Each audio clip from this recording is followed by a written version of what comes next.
हातका मैला सुनका थैला के गर्नु धनले सागर सिस्नु खाएको रहेछ आनन्द मनले।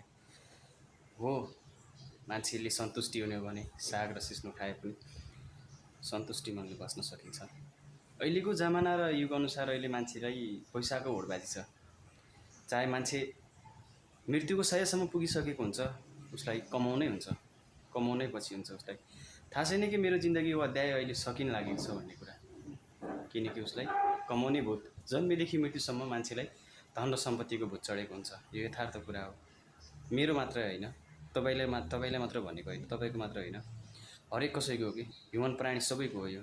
अहिले मान्छेहरूको नहुने जरुरी जस्तै पनि बनिसक्यो। धन सम्पत्ति हुन पनि नहुने छ अहिले।